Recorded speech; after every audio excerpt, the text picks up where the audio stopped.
दोस्तों ये कहानी एक ऑफिस में काम करने वाले दो कोवर्कर्स की है जो 5 दिन के लिए एक लिफ्ट के अंदर फंस जाते हैं। अब उन दोनों के साथ वहाँ पर क्या क्या होता है आज की इस कहानी में हम देखने वाले हैं। तो कहानी शुरू होती है और हम जेनिफर को देखते हैं जो लेट नाइट तक अपने ऑफिस में काम कर रही थी।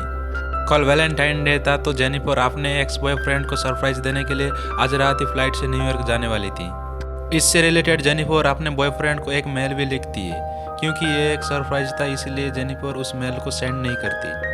फिर काम खत्म होने के बाद जेनिफर अपना सामान उठाती है और ऑफिस से बाहर निकल जाती है। दूसरी तरफ हम गाय नाम का एक आदमी को देखते हैं और वो भी अपना काम पूरा करके वहाँ से निकलने की तैयारी कर रहा था। फिर गाय लिफ्ट में चढ़ता है और उसी लिफ्ट में जेनिफर भी होती है। फिर गाय जेनिफर को बताता है कि 5 दिन के लिए ऑफिस की छुट्टी है, इसलिए 5 दिन ऑफिस बंद रहेगा। इसके बाद वो दोनों कुछ देर तक एक दूसरे से बातें करते हैं और फिर गाय जेनिफर को लिफ्ट की दीवार पर बनी हुई एक ड्राइंग को दिखाता है। वो दोनों बातें कर ही रहे थे कि अचानक से लिफ्ट रुक जाती है। इसके बाद गाय लिफ्ट में लगे हुए कॉल इमरजेंसी बटन को दबाने लगता है, लेकिन उससे कुछ भी नहीं होता। फिर वो दोनों लिफ्ट में लगे हुए कैमरा को दिखाकर हाथ हिलाते और वहाँ से भी उनको कोई जवाब नहीं मिलता। फिर वो दोनों वहाँ पर कॉल करके किसी को मदद के लिए बुलाने की कोशिश करते, पर उनके फ़ोन में नेटवर्क नहीं आ रहे होते। अब जेनिफर घबराने लगी थी क्योंकि वो 5 दिन के लिए लिफ्ट में बंद हो चुकी थी, लेकिन जेनिफर तो जल्दी जाना था क्योंकि आज रात ही उसकी न्यूयॉर्क की फ्लाइट थी। अब उन दोनों के पास और कोई ऑप्शन नहीं था, इसलिए वो दोनों वहाँ पर बैठ जाते। फिर जेनिफर गाय को बताता है कि वो यहाँ पर अकाउंट सुपरवाइजर का काम करती है। इस पर गाय भी जेनिफर को बताता है कि वो यहाँ पर नया है और उसने कुछ दिनों पहले ही ज्वाइन किया है। फिर कुछ देर के बाद उन दोनों के दिमाग में आता है कि और लिफ्ट में एक इमरजेंसी एग्जिट होती है, इसलिए गाय जेनिफर को ऊपर उठाती है ताकि वह उससे इमरजेंसी एग्जिट का पता लगाकर वहां से बाहर निकल सके। पर वो लिफ्ट पूरी तरह पैक्ड होती है, इसलिए जेनिफर को कोई भी रास्ता नहीं मिलता। अब उन दोनों को साथ में बंद हुए 1 घंटा हो चुके हैं। वो दोनों एक दूसरे को अपना नाम बताते।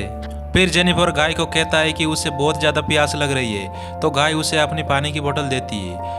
गाय के पास एक वाइन की बोतल भी होती है जो अपने क्लाइंट के लिए ले जा रहा था। फिर जेनिफर गाय को कहता है कि अब वो 5 दिनों के लिए इस लिफ्ट में बंद होने वाले हैं क्योंकि 5 दिनों तक यहाँ पर कोई नहीं आने वाला। फिर थोड़ी देर के बाद जेनिफर को बहुत ही ज़्यादा टॉयलेट आ जाती है, पर वो ये गाय के सामने नहीं कर सकती थी क्योंकि उसे एक आदमी के सामने टॉयलेट करने में बहुत ही शर्म आ रही थी। पर गाय उसे समझाता है कि इससे शर्माने वाले कोई बात नहीं है और फिर वो जेनिफर को खाली थॉमस में टॉयलेट करने को बोलता है। अब जेनिफर के पास और कोई रास्ता नहीं था, इसलिए वो थॉमस में ही टॉयलेट करने लगती है और वहीं गाय दूसरे तरफ मुड़ जाता है और वो अपने आंखें और कान बंद कर लेता है। इसके बाद जेनिफर उसे ड्राइंग के पास ले जाती है और वहाँ पर एक लड़की की ड्राइंग बना देती है। अब कुछ घंटे बीत जाते और वो दोनों टाइम पास करने के लिए बातें करते और गेम्स खेलते। फिर जेनिफर गाय से पूछती है कि क्या तुम्हारी कोई गर्लफ्रेंड या फ्रेंड है जो उसे ढूंढते हुए यहाँ तक आ सकते हैं, लेकिन गाय कहता है कि उसकी कोई गर्लफ्रेंड या फ्रेंड नहीं है और ना ही किसी को पता है कि वो यहाँ पर काम करता है। फिर जेनिफर बोलता है कि उसका भी यहाँ पर कोई नहीं है और आज रात ही वो न्यूयॉर्क अपने एक्स बॉयफ्रेंड से मिलने जाने वाली थी। फिर गाय अपनी वाइन की बोतल खोलता है और वो दोनों वहाँ पर बैठकर वाइन पीने लगते। अब बहुत समय बीत चुका था और वो दोनों टाइम पास करने के लिए एक दूसरे के अपना ड्राइंग बनाते हैं। फिर ड्राइंग बनाते हुए गाय जेनिफर से कहता है कि मैंने तुमसे एक बात छुपाई है। दरअसल मैंने तुम्हें कई बार ऑफिस के बाहर लॉबी में देखा है और तुम मुझे बहुत ही ब्यूटीफुल लगती हो। अभी ये सुनकर जेनिफर शर्माने लगती है। फिर वो दोनों एक दूसरे को अपनी ड्राइंग दिखाते। गाय ने जेनिफर की बहुत ही सुंदर ड्राइंग बनाई थी और जेनिफर ने गाय की बहुत ही फनी ड्राइंग बनाई थी।